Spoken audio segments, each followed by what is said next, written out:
Never stop. Never say this is the end. Keep going. You stop when you're dead. Even then, if there's an afterlife, you still get up. And if we can come back, you come out of the ground. Look, didn't stop. No destination. You still be zombie and go get some brains. Never stop. Never.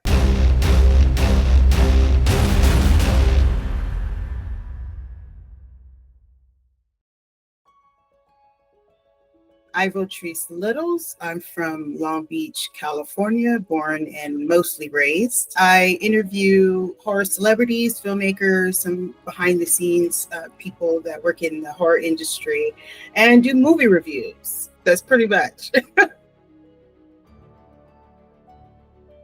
I have to start from when I was very young. Watching horror movies was like a natural thing in my family. Like, you would go see Disney or drama or comedy, we would see horror movies. So it was something I grew up from, where I can remember seeing the very first one. The Thing was the first horror movie I remember watching, and it became my number one movie in the world for me. Candyman was another that really got to me, that scared me to death. I think that one was the most scary. I was about 12 years old. My sister was like, we're going to go see a movie. And she played a trick on me. I was in the bathroom, in the shower, and she came in because I never locked the door because I'm scared. I was scared at the time. So she came in and said, Candyman 5 times really fast, turn off the lights and close the door and locked it. So I'm just falling all over the shower, trying to get out, screaming and hollering for my mom.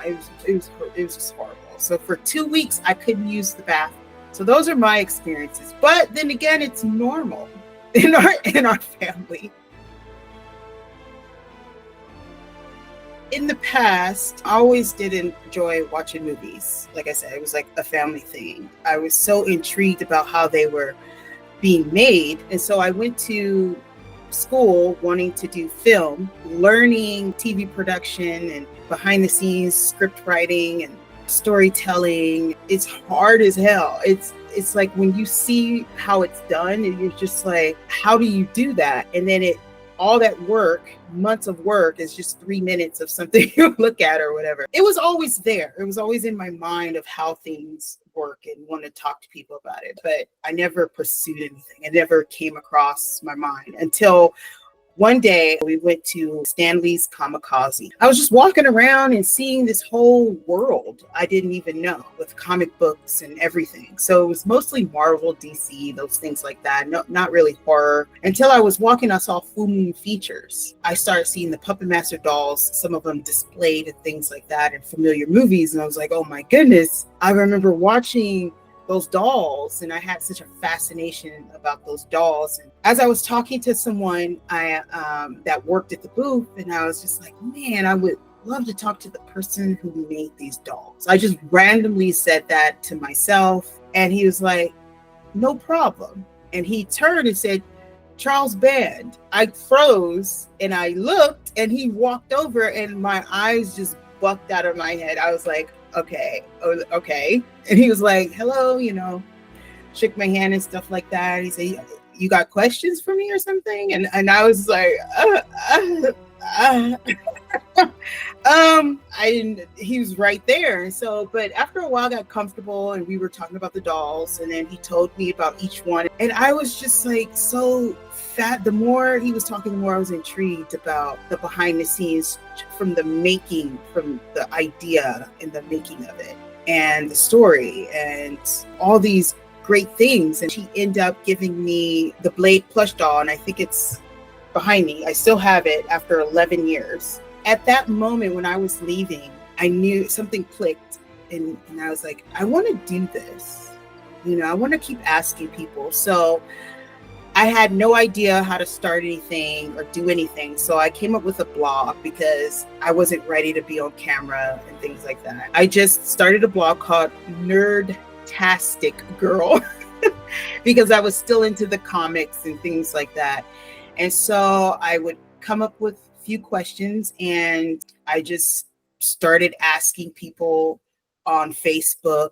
My first ones were the Flux Capacitors. It's an 80s band. They were my very first one. And then Robin Shelby, who is Slimer and Ghostbusters 2. It just became a natural thing. I was nervous and scared, and it just progressed and progressed. And then it was Michael Gross from Tremors, Tom Holland, who did Child's Play, Alex Vincent, George A. Romero. I got to interview him. And then after a while, comics wasn't my thing. Like, I didn't want to read them all the time, but I knew horror movies. And so I kind of transitioned in 2018. I started looking at other content creators. I started finding them online, and I started following Dead Meat, Girl That's Scary. Zero Gravity came later, but it was The Real Queen of Horror. And I was like, I need a name. I need something, what I'm going to do, how I'm going to look. It took me about 6 months. And then I came up with Horror Movies and Beyond because I didn't want a feminine name. I wanted very generic, like it's for everybody. And so the Beyond, because I love everything else, not just horror movies, that was the Beyond part. And that was it. I mean, 2019, I launched it. I started walking up to people at conventions, scared as hell, sweating, didn't know what I was going to do, and then it just progressed. I knew he was going to be, it was at Monsterpalooza. His line was just way too long. And I knew I couldn't sit there for like 10 minutes and talk to him. So talked to his people and they said, you have to make it really quick. Like you have minutes, not even that. So as soon as I came up to him, I only asked him one question and that was it, because the people was like, you got to move it along. I mean, at least I got to speak to him and take time, and he actually talked to me, but the line was like 2 hours long. So that's as far as I got, and that was a great experience. Just to chat with him. He's super nice. And horror wasn't his first choice. He really did like drama and comedy, believe it or not.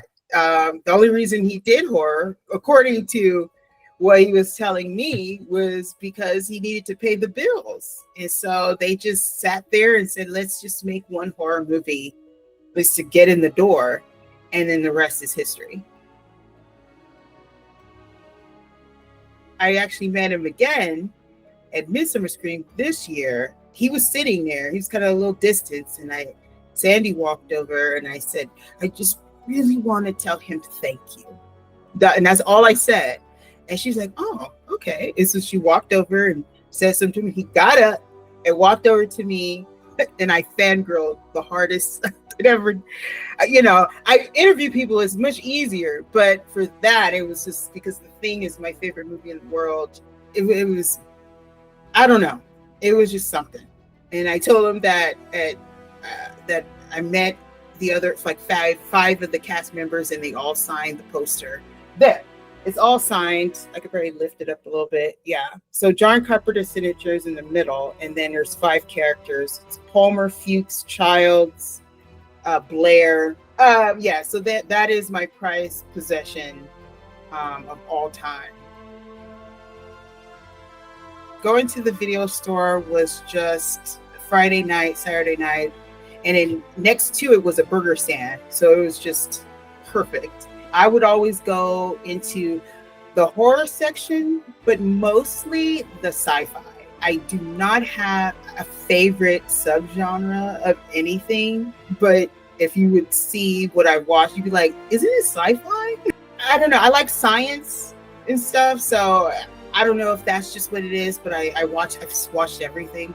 I would get a little bit of kids' films and maybe one horror, but it was just the smell when you first walk in. The tape smell, and then the forbidden room in the corner, and then you get the candies and the popcorn. This was way before Blockbuster. That was in the 90s, and Hollywood Video, the mom and pops. Midsummer Scream was one of the first places I started doing interviews for. I would just randomly walk up to people, just talk to them, but I had goals in mind. I really wanted an audience, because I would go to some of the panels and look around in there, and I would look in the rooms, and I would see people on the stages and stuff. I was like, I want to do that. How hard is that? but then I realized it's hard. So I was kind of nervous. I was scared, but I was like, you know what, whatever. So I walked up to one of the producers of Midsummer Scream and I said, I really want to try it. I have some ideas. And he did heard of me because I think we were following each other at the time. And he said, come up with some ideas and we'll talk. I came up with the BIPOC creator panel. It just went amazing. He said I did a really good job and people were complimenting and stuff like that, even though I was sweating and just I was so scared. I did it and then I got addicted to it. And then that opportunity came again, which became the Satanic Hispanics panel and How to Make a Horror Movie, the producers edition. And by that time, I knew producers and filmmakers and things like that. I made friends and we follow each other. It just went from there and I just got addicted. Like the being in front of an audience, talking and stuff like that. Even though I was still kind of nervous, but I was better than the year before. Something clicked where I was like, okay, I could do this and I want bigger and better. And that's where for this year, the Hell House LLC, Midsummer, when you do those panels, the conventions just give you the space. That's all you got. They don't do anything. You got to bring and do everything. So if you see my panels, all that work is me, but Terror Films, thank you for helping the big stuff. But if I didn't come up with that idea, it wouldn't have been no Hell House LLC panel.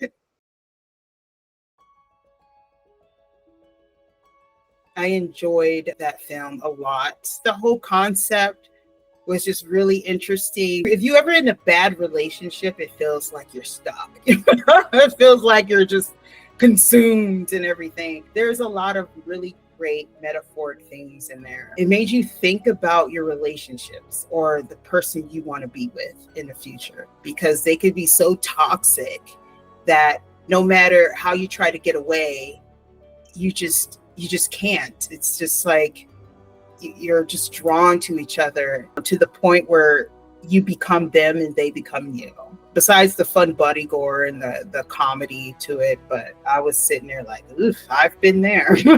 And then they were a real life married couple, which I went into the movie watching it without any backstory. So when I sat there and watched, I was like, man, they got great chemistry together. They turned out they're really married. They really did show just how dangerous it could be to be in relationships that are not great for you. That movie was so good, so fun. The horror community means a lot. It's a very small community. I've met some wonderful people who are doing great things. I mean, I've been in fandoms before and seen how fandoms are, and everybody got some toxic stuff. But one thing I can say that is different for the horror community is that it's so vast of how people look, how they dress, how they feel. You go into the horror convention, someone has spiked hair, no one cares. Someone is wearing, they're half nude because they want to look like vampire or something. I mean, it's like no one cares. I mean, it's normal because that's how we're exposed from the characters and the films. But you could be your normal self. I want to go in goth. I want to dress like a character. You could wear a chain around your neck and be barking like a dog on the ground and someone put a bowl of, food down. I bet you no one blinking out. I don't know which horror convention was that, but somebody was getting spankings and people were like, oh, spank me. You could be free to be yourself more. The horror community means that just be you. The way I interview, my enthusiasm comes through. If you see me involved in talking to them and asking them questions and really deep diving, whether we're laughing, crying, or something, I absolutely enjoyed their movie. I do like to give insight in the story that you did put there. So if you ever watch them, we are critiquing their work, really deep diving on their thought processes, breaking it down from the characters, the color of their clothing, the locations, the way they moved and this and that, and the camera and things like that. And having the director deep dive into that and say why. I may say something that may not be exactly true, and then they correct me and say, oh no, I wanted it over here, and then we did it this way because I thought it would be this way. It's not an interview. It's like going to a gallery and I'm talking about this painting, and the artist walks up and said, this is his interpretation. I say, oh, this is mine. And then we come together. It's the exact same thing. The reviews are just reviews. Those are more quirky, fun. Oh my God, that was crazy. Why did they do this? I didn't like that. I mean, most of the time I'm with someone with those, and we're just having the good old fun with the film. Those are just fun old reviews, breakdowns, no holds barred. Wow. But the interviews are more structured. And then I have the bonus part where sometimes we'll be talking about a movie, you'll see the bonus part, but then we'll talk about music that has nothing to do with the interview. Or we'll talk about clothing, or we'll talk about experiences or something that veered off into somewhere else from what the initial interview's about. And sometimes they're really funny and really good and stuff like that. And I clip those out and put those separate. Other part, I'm going to hopefully bring that back soon, is Preternatural Mysteries, where we talk about the unexplained stuff. I really do like haunted places. I don't like going into haunted houses, but I like talking about it. Serial killers, murder mysteries, killer dolls, haunted forces, behind the scenes of real stories of things that really happen, even though it scares the hell out of me. I like it. But other than that, that's why it's horror movies and beyond. It goes beyond. The journey is always better than the destination. Never stop. Never say this is the end.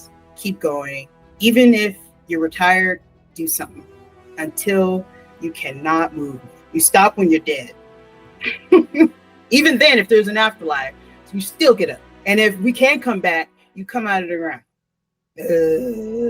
Look, just didn't stop. No destination. You still be zombie and go get some brains. Never stop. Never. People suffer from mental health. You're not alone if you're suffering from that, because I do. And people need to talk about it more. I have ADHD. I have depression. I have anxiety. I've tried to take myself out. Now I'm seeing therapy and doing the things I need to do. But there are times I wouldn't even be sitting here. And I just think about that. Like, oh man, if I would have just failed, or if I would have just lift something up at me, or if I would have taken that one last pill, I wouldn't be here. But then look at what happened. I wouldn't have went from podcast to promenade stage to the grand ballroom. I wouldn't have met certain people and things like that. And sometimes that hurts because it feels like I failed, but I'm still a winner because I'm still here, still trying. You fail when you stop. And if you're doing things and you keep falling behind or failing, that's experience, because then I don't do this, go this way. So yes, I may be on that stage and you're like, man, she got confidence, but believe me, I worked to get to there. Sweat, tears, want to jump off a bridge just to stand there and say, thank you for coming. It just takes time. And sometimes it's harder for those. I'm a Black woman who loves horror movies and loves interviewing people. It is hard because I have to work 10 times harder for someone that doesn't look like me. And I'm in spaces that you don't see a lot of us. And it's tough, but I love what I do. So whatever you got plans or you want to do, just do it, because you could die tomorrow. You could die right now. At least you say you tried. That's a story. And it's hard. You're going to cry. You're going to scream and holler. But at least you tried it. That's what I got to say about that. Maybe you watch a horror movie where it helps you overcome fears or remind you of something you overcome. I have two great examples: movies, The Conjuring and The Black Phone. Those two movies, one made me see that I still had issues. The other one showed me that I found a way to overcome them and use what I know. So The Conjuring showed me that I wasn't healed yet, because the scene where she was underneath the house, I felt like her, tired, overwhelmed, felt consumed by fear, depression, and no one could reach me. And if you remember the scene, she's under there, no one could get her. She had her daughter, and they were just trying to talk to her, and nobody could get to her except for when Lorraine put her hand and touched on her head, and to show her what she was missing if she did that. Like, what would happen if she did something horrible? And that's how I looked at it. Like, if I am standing there with a rope around my neck and I'm standing on this ladder and I'm teetering, there was a brief moment that showed me, why would I do this? Look what I would probably think. Something's going to happen. You've been working so hard at things, something's going to happen. And I got off those steps, that ladder. But watching that film, it remind me that I wasn't ready. Like, I had to still work at something. I thought I was over it. The Black Phone showed me that life sucks, because I was severely bullied, terribly, and I came from an abusive family, so that didn't understand me. But I was very talented at drawing and painting and things like that. So if you look at the Black Phone, he was very good with throwing the baseball. That it gave him a chance to, to play the game, to get out of what was going on. When he was in that room and Robin told him, once you take that phone off, I won't be able to help you, but use what you have. He's like, I can't, the grabber's in there. I mean, he's a grown man. How can I escape? He said, use what you have. You have an arm. So he could throw. He's very powerful at throwing. Use that to fight. But he knew once he take the phone off, you're on your own. Looking at that was, use what I know.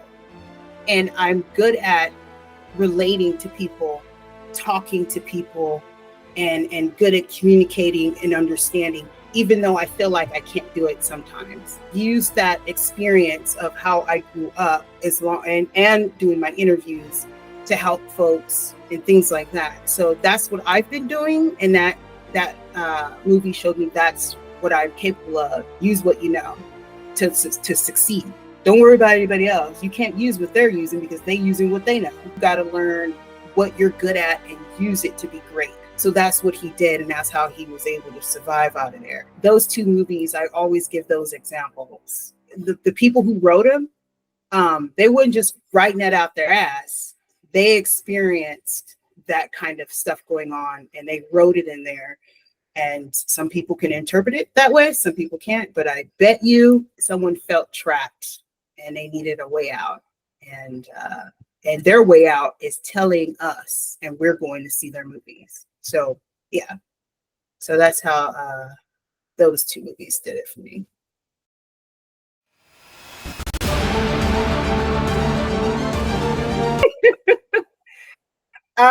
There are a few people I want to check out some brains. If they're still here, I'm going straight for them. There's a few. One of them rhymes with orange.